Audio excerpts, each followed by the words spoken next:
twilight draped the streets in a dense veil, dimming even the brightest streetlights. The air was heavy, filled with the scent of dust and hot asphalt cooling after a long day. On the porch of an old wooden house sat Eli Walker, a man with deep dark skin that stood out even in the faint glow of the street lamp.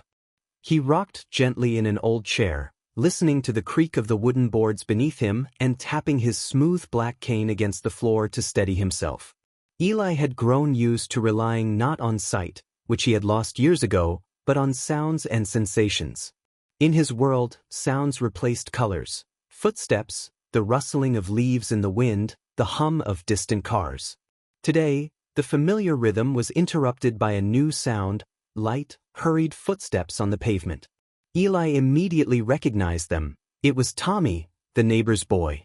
Tommy was a skinny black kid who always tried to stay unnoticed, though everything about him made him stand out: wild curls, an old bike with chipped red paint, and worn-out sneakers. But today, his steps were too fast, full of worry and fear. Other footsteps followed, heavier, with the defiant clatter of rough boots. Eli heard a laugh, coarse and mocking. It wasn't a carefree laugh. It was filled with the kind of malice that came from people who believed they could do anything. "Hey kid, where are you running off to?" one of the pursuers shouted. Eli tensed, listening closely. The men were white. He could tell by their accents, by their smug, condescending tone. Groups like that had started appearing in the neighborhood more often over the years, those who called themselves protectors but brought only fear and destruction. A sharp thud echoed. It was Tommy's bike hitting the pavement. One of the men must have thrown it down. Eli's heart clenched, but his face remained calm. He rose from his chair, tapping his cane for balance as he stood. "You're pretty bold for someone living in this neighborhood," another voice said. "Closer now." Eli stepped forward, and his silhouette crossed the line of light from the street lamp. He knew the boy had frozen in fear. He knew the neighbors were peeking out from behind their curtains, too scared to even whisper. "Tommy, go home," Eli said quietly but firmly. Silence hung in the air, then a short, bitter chuckle. "Old man, do you really think you can give orders? You can't even see us." Eli tightened his grip on the cane. The street lamp's glow highlighted the wrinkles and weariness on his dark skin, etched by years of struggle. He took another step forward. "I can't see you, but I hear enough," he said calmly. One of the men moved suddenly. Eli caught the smell of tobacco and felt the shift in the air. He sidestepped and raised his cane sharply, causing the man to stumble back. There was a dull thud, a body tripping over the fallen bike. Another man lunged at Eli, but Eli turned swiftly, moving with confidence, without hesitation. Tommy didn't wait. He grabbed his bike and ran. His footsteps faded around the corner, but Eli didn't turn. He could hear the men standing there, stunned. They hadn't expected this. Soon, their steps faded into the distance, leaving the street empty and quiet again. Eli returned to the porch and sank back into the chair. His cane lay across his knees like a weapon that would be needed again. He felt the dull ache in his fingers and temples but knew there would be no peace from now on. The night settled over the street like a thick shroud, muffling every sound and movement beneath it. Only the faint glow from scattered windows hinted that life still existed inside the homes. Eli sat on his porch, listening to the delicate silence. In the distance, a car rumbled past, leaving behind nothing but fading vibrations in the air. His fingers still remembered the faint tremor from the confrontation, but his heart was steady. He had done what needed to be done. Tommy's house was only 2 doors down. Through its thin walls, Eli could hear the boy's mother speaking to him in a soothing tone. The soft shuffle of footsteps, the creak of old floorboards, ordinary sounds of life returning after a brief moment of terror. Eli knew this fragile peace was only a pause. The next morning, the street greeted him with its usual, yet more strained, silence. Neighbors stepped cautiously onto their porches, as if testing the air for trouble. One of them pulled up a chair by their door and sat there for nearly an hour, just watching the empty street as though hoping to see something that proved everything was normal again. Eli rose from his chair, feeling a dull ache in his knee, and slowly walked around the perimeter of his house. The dry grass and pebbles crunched beneath his feet. The house was old, with a crooked porch, but it was his fortress, solid and dependable. Near the doorway, the smell of cheap tobacco lingered, a reminder that trouble arrives uninvited but always leaves a trace. A faint crackling beneath his feet, paper. Eli stopped, bent down, and ran his hand along the ground until his fingers touched a cold chain. A folded note lay beside it. The scent of metal and rough paper felt eerily familiar. For a moment, his mind drifted back to the day he lost his sight. Memories surged back, the heavy breaths of the crowd, the shouts, the pain, the flash of light that left him in darkness. Eli straightened and pressed the note against his chest, grounding himself in the present. Finally he opened it. A few bold letters, "You're next." No emotions, just a warning with no room for misinterpretation. An odd feeling settled inside him, a mixture of exhaustion and resolve. Eli had long understood that his blindness didn't make him defenseless. On the contrary, it had taught him how to survive in a world unprepared to see weakness as strength. Later, as the morning sun warmed the walls of the houses, Eli returned to his porch and sat back down. The lingering scent of cheap cologne hung in the air, a reminder of whoever had come during the night. He took a sip of the hot coffee he'd poured earlier, the bitter burn grounding him in reality. In the distance, a neighbor's door creaked open, but there were no footsteps. Someone was standing at the threshold, hesitant to step out. Eli couldn't hear the words, but he knew people were whispering about what had happened, murmuring through windows and thin doors. Rumors had spread. Someone, despite being blind, had stood up for the boy. For them, it was almost unbelievable. But hope is a fragile thread, one that easily frays without support. Eli knew that his single act of defiance wouldn't change the rules of the streets. His fingers tightened around his cane, the muscles in his arm tensing slightly. It wasn't fear, but the certainty that the night had been only the beginning.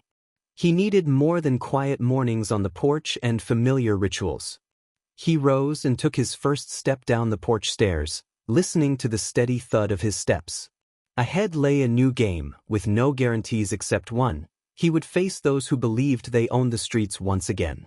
Morning arrived quiet and deceptively peaceful. The sun had barely risen, but its rays already lit the street, making the houses seem warmer than they really were. Eli sat in his kitchen, listening to the creak of the floorboards and the occasional drip of water from the kitchen faucet. The coffee in his cup had gone cold, but he hadn't taken a sip. The street outside began to stir. Somewhere nearby, a door groaned open, neighbors stepping outside, their voices hushed as if afraid someone was listening. Twice, Eli heard footsteps pause near his house as if someone lingered, curious but cautious. Rumors about what happened had already spread. Martha, his distant neighbor, left a basket of bread and a small jar of jam on his porch. She didn't say a word, just set it down and left so quietly that Eli barely caught the sound of her steps. He didn't touch the basket. Gifts given out of gratitude felt unnecessary. Bread and sympathetic gestures couldn't change the rules of this game. A few hours later, an unsettling calm settled over the street. Dogs had stopped barking, children weren't playing outside. Everything felt too still. Eli stepped onto the porch, gripping his cane out of habit, and caught the faint crunch of gravel in the distance. Someone was approaching. The heavy footfalls spoke of tension. This wasn't a friendly visit. He remained where he was, sensing the shift in the air. Soon he heard voices. He couldn't see the faces, but he imagined them, hardened, wary, yet uncertain. They stopped at the gate, hesitant to enter. Eli could almost feel their indecision filling the space between them. This wasn't intimidation. This was a demand for answers. Seconds passed, thick with silence, until one of the men finally pushed open the rusty gate. The screech of metal hinges cut through the air. The footsteps moved closer. Eli stood still, leaning on his cane, listening. His chest held no fear or anger, only cold anticipation. "I heard you were brave yesterday," a rough voice called out, tinged with bravado masking something weaker. Eli didn't answer. The man didn't expect silence and took another step forward. His boots hit the wooden steps deliberately, as though performing some grim ritual. The familiar scent of tobacco and cheap liquor filled the space between them. The man was dangerously close now. A sudden rush of movement, a sharp breath and a grunt. Eli stepped back half a step and swung his cane upward. The strike landed at the man's wrist with a precise snap. He cried out, stumbling back. Eli's next movement caught him at the knee, sending him off balance. For a moment, panic overtook the others. They hadn't expected a blind man to defend himself so confidently. That all? Eli's voice was low but carried. The remaining men hesitated, their fear palpable in the air. Even without sight, Eli could sense their uncertainty. A curse. A muttered order to leave. The crunch of gravel faded as the group retreated. Eli remained still, listening to their hasty footsteps, not quite fleeing but close. The man who had fallen pulled himself up, staggering after them. Silence returned to the street, but it was different now. Eli knew it was temporary. He understood men like Axel. Their pride was more dangerous than fists. But fear was a tool, one that could be controlled if wielded correctly. Evening had fallen, leaving the streets bathed in muted tones of twilight. The sun had slipped beneath the horizon, and the houses, reduced to pale silhouettes, stood in quiet disarray. On the porches, shadows settled into stillness, the unspoken fear woven into every glance and every drawn curtain. People locked their doors earlier than usual, their murmured conversations barely audible through thin walls. The air hung heavy, laden with an unease that even silence could not hide. Eli could sense it all. He sat in his chair, listening to the kind of silence that seemed louder than any sound. No one approached with thanks or gestures of support this time. The street had stilled completely. Even the occasional creak of a gate or the distant bark of a dog sounded unnaturally loud. It was as if the entire neighborhood was holding its breath, waiting for the next blow to fall. As Eli moved through his house, he paused often, listening intently to what was happening outside. The faint chill in the air slipping through the window panes carried no voices, no footsteps. This was the quiet before the storm. He knew that whatever came next would be far greater. The cold was sharper tonight. Though summer hadn't yet passed, there was something repellent in the chill, as if even the weather was retreating in the face of the growing threat. Running his fingers along the smooth surface of the cane he'd left on the windowsill, Eli felt the weight of its history. He picked it up and walked a few steps through the room. Each step seemed amplified in the empty house. The floorboards groaned underfoot, their sound echoing in his ears, making him feel as though he weren't alone. He didn't need to hear or see to know that someone outside was watching. A thin beam of moonlight stretched across the kitchen table, illuminating a small scrap of paper he'd found earlier that day. Just a few stark words written on it, a message that required no further explanation. Holding that piece of paper brought a familiar feeling, one that reminded him of standing on a deserted road at dusk, waiting for a signal. Back then he had a team, he had allies. Now, it was only him and the silence of the street. Lifting his head, he caught the shift in the ambient noise outside. A distant engine roared, growing louder before fading away. This wasn't a random occurrence. People who showed up after sundown rarely came empty-handed. Eli turned from the window, feeling the current of his thoughts pull him along. This wasn't a strategy or a detailed plan. It was instinct. The same instinct that had never left him, even when his sight had. The same instinct that urged him forward after every loss, every ache, every threat. He heard footsteps on the stones outside. They paused near the neighbor's house, then fell silent once more. The quiet returned, but it was no longer the same. It held a meaning he couldn't see but could hear. Eli remained by the door, aware that the night was slowly tightening its grip around his home. He stood motionless, saying nothing. Only the steady rhythm of his breathing and the measured beat of his heart filled the emptiness. The next evening, the street lay in expectant stillness. The air was heavy, unmoving. Even the leaves on the trees seemed caught off guard. No breeze stirred them, no footsteps echoed in the distance, no hum of cars broke the silence. Everything around was suspended, as if bracing for the inevitable. Eli knew they would come. He had known since morning, when the familiar scent of cheap tobacco drifted once more through the neighborhood. The men he couldn't see but recognized by their steps, by their dull voices and brief, mocking comments, had returned. He had spent the day circling his house, checking windows, locks, every corner, every creak in the floor. Even his old chair on the porch felt uneasy now, its wooden arms no longer offering comfort. Everything pointed to the fact that peace was only an interlude. As the light faded entirely, Eli sat at his table, holding an old tin box in his hands. Inside were pieces of a past he rarely touched. Now, they reminded him of a different time, a different life. His fingers traced a tarnished dog tag, a small scrap of metal that had once symbolized belonging to something larger than this street. The sound of steps at his gate came just as he was drifting into a light doze. At first, they were faint, as if someone was sneaking along the road, but they grew louder and more deliberate. Several pairs of heavy boots approached his house. Eli rose, setting his cane by the door, and took a couple of steps toward the window. His breathing remained steady, but his entire body tensed. He could smell the tobacco, laced with cheap cologne. They were close now. The first figure stepped onto his property, and Eli heard the gate squeak open. The hinges screamed in the stillness of the night.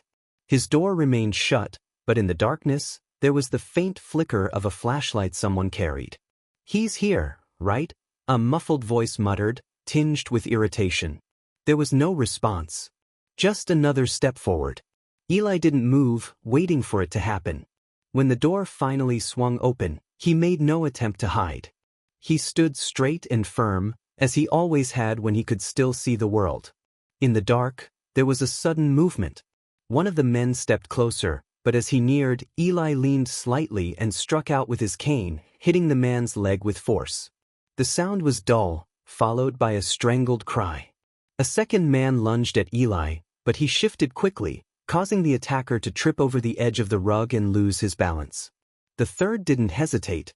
He pulled something, a chain, perhaps, but Eli managed to retreat behind the table. The metallic clink rang out as it struck the table's edge, and Eli swung his cane hard, hitting the man's hand and knocking the weapon loose. For a moment, everything stopped. The men who had forced their way into his house froze, realizing the situation was not what they had anticipated. Their heavy steps, their smell, their confidence, it all vanished in the dark. Eli didn't say a word. He simply stood there, feeling the fear radiating from them. None of them had expected the blind man to be so calm, so capable. Gritting his teeth, one of the men finally turned, muttering a threat as he hurried to the door. The others followed. Their footsteps quickly faded into the night. When the silence returned, Eli exhaled. His hands trembled slightly, but he knew it was just the remnants of tension. He returned to the table, picked up the dog tag and held it tightly. This was only the first skirmish, but it showed him that he could hold his ground. By morning, the house was filled with quiet yet persistent sounds of life. Somewhere in the distance, birds began their chatter, their lively chorus spilling over the empty street. At first glance, everything appeared as it always did. The occasional passerby hurried across the sidewalks, a neighbor's gate creaked as someone dashed outside for the newspaper. But this was only a facade of normalcy.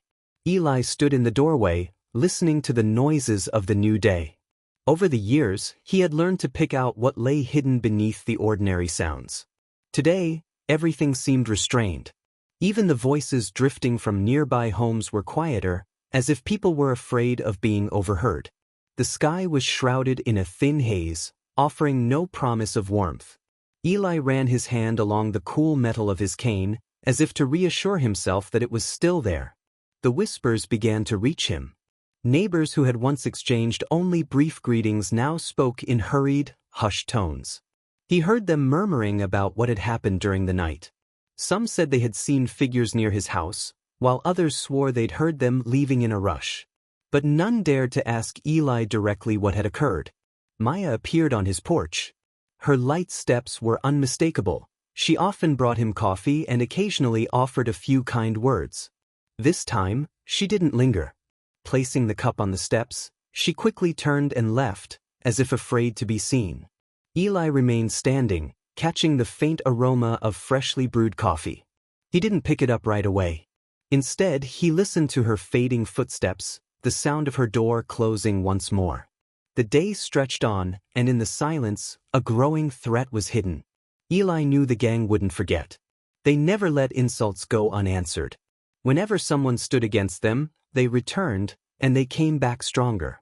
By evening, the street was empty again.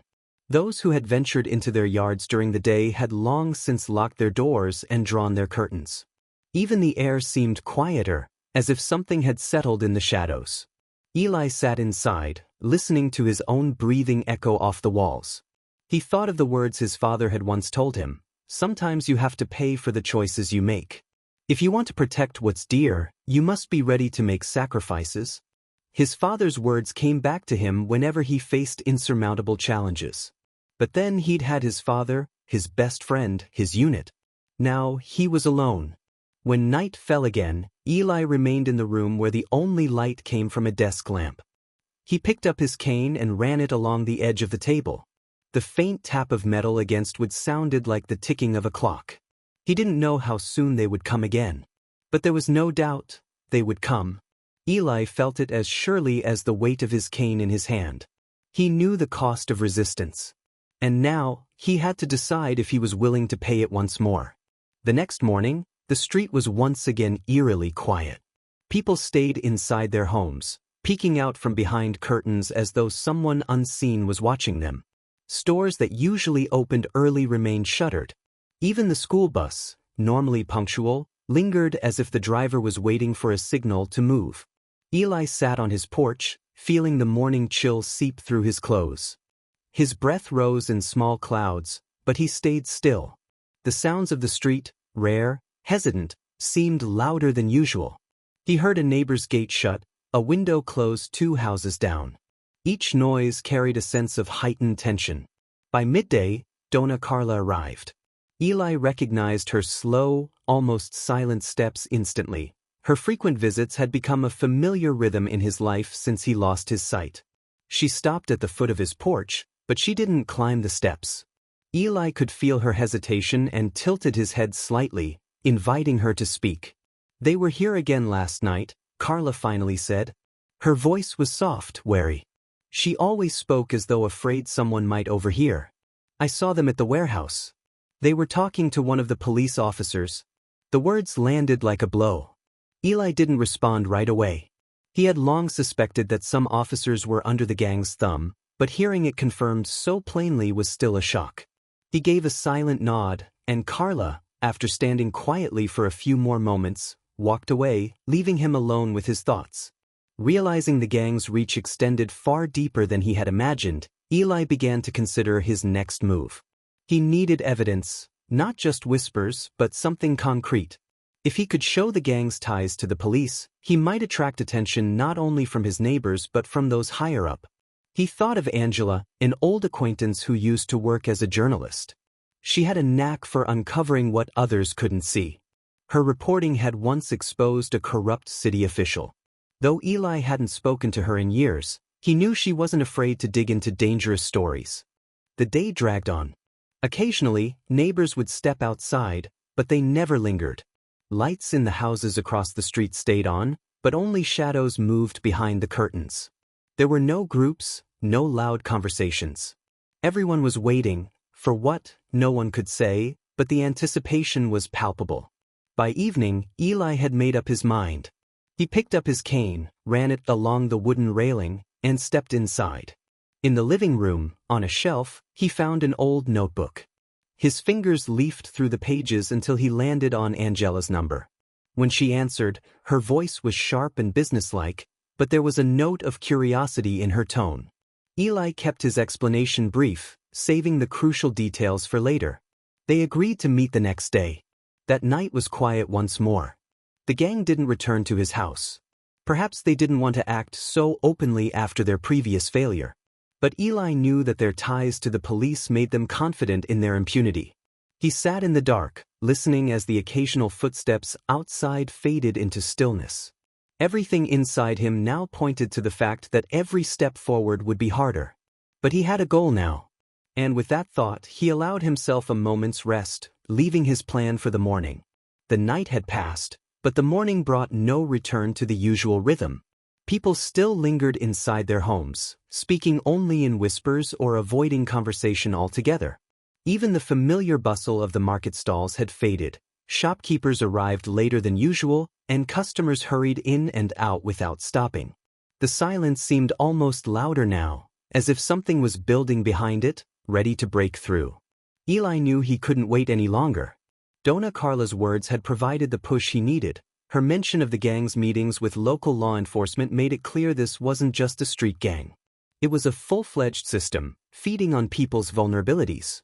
Now he saw that every pause, every whisper, every locked door wasn't just fear of the dark.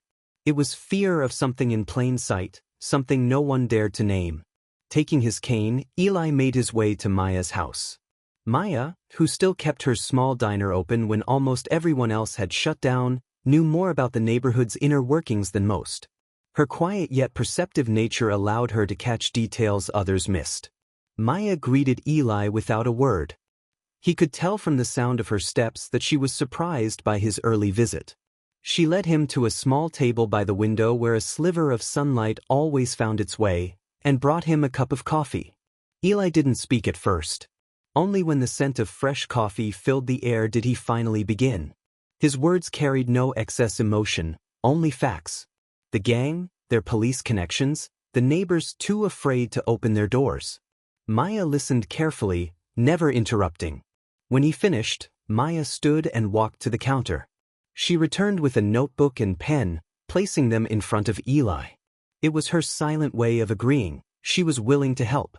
That meeting solidified the plan in Eli's mind. The next step was to reach out to Angela, an old acquaintance who used to write exposés on corruption. Eli didn't know if she would take on this story, but he had to try. He contacted her using a phone Maya let him borrow. Angela's voice was as direct and firm as he remembered from years ago. She listened calmly, then asked, "Where can we meet?" Eli suggested a cafe in a nearby neighborhood that he'd heard Angela visited from time to time. They agreed on a date 2 days away. When the day came, Eli made his way to the cafe. It was busy, but even amid the chatter of patrons, he picked out Angela's unmistakable voice. She spoke with confidence, her tone cutting through the noise.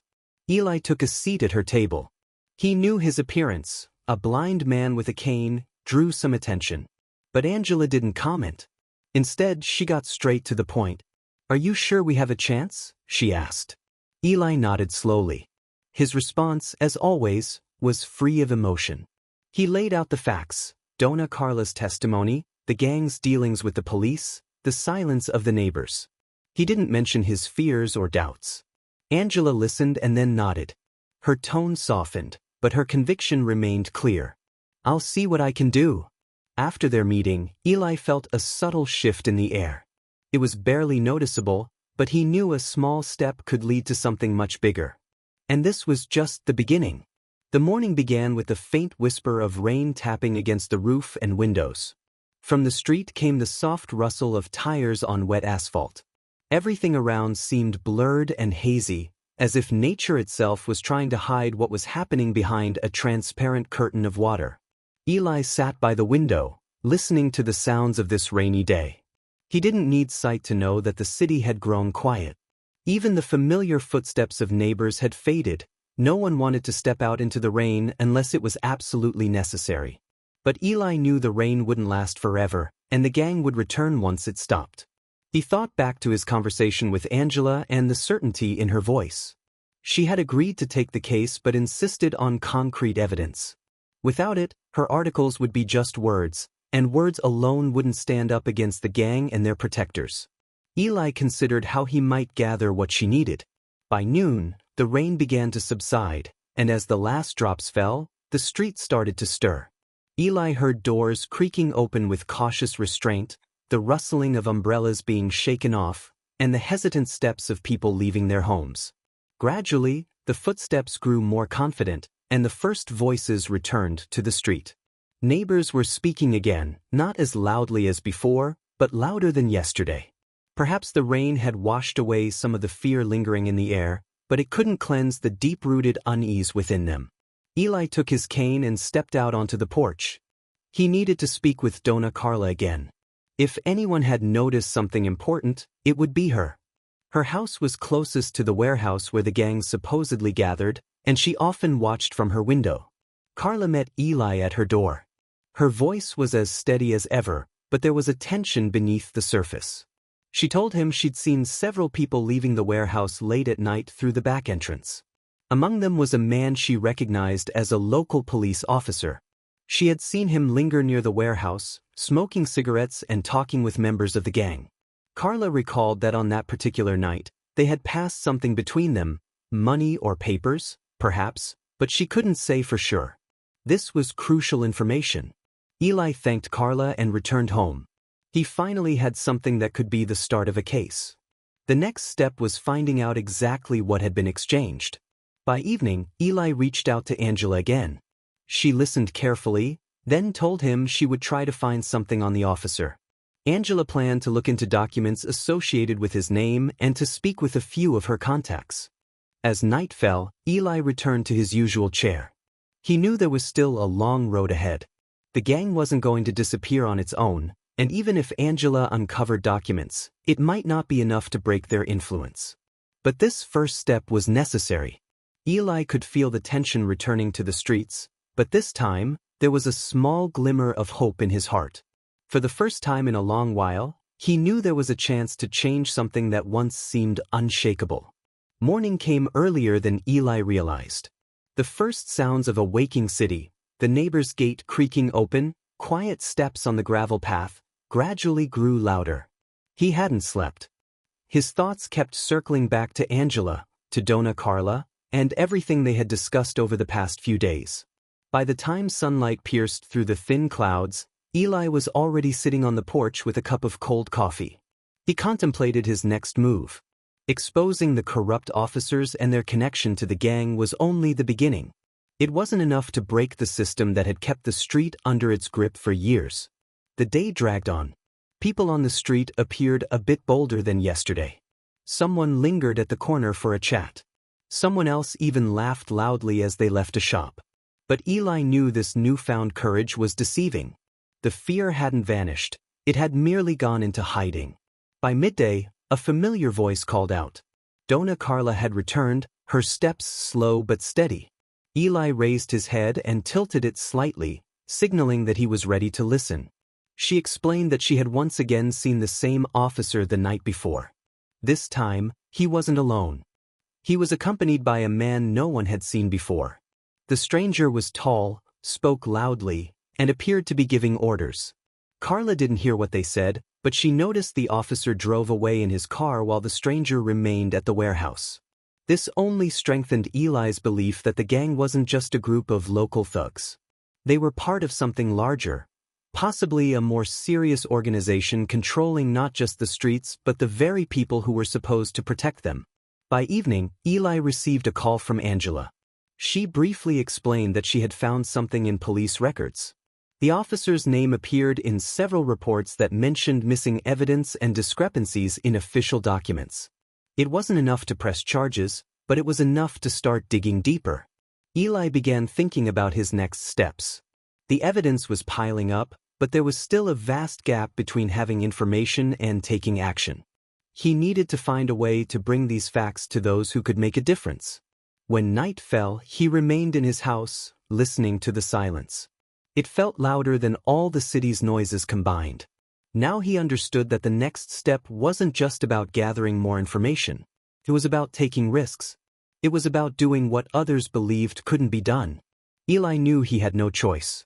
He had already crossed the line, and there was no turning back.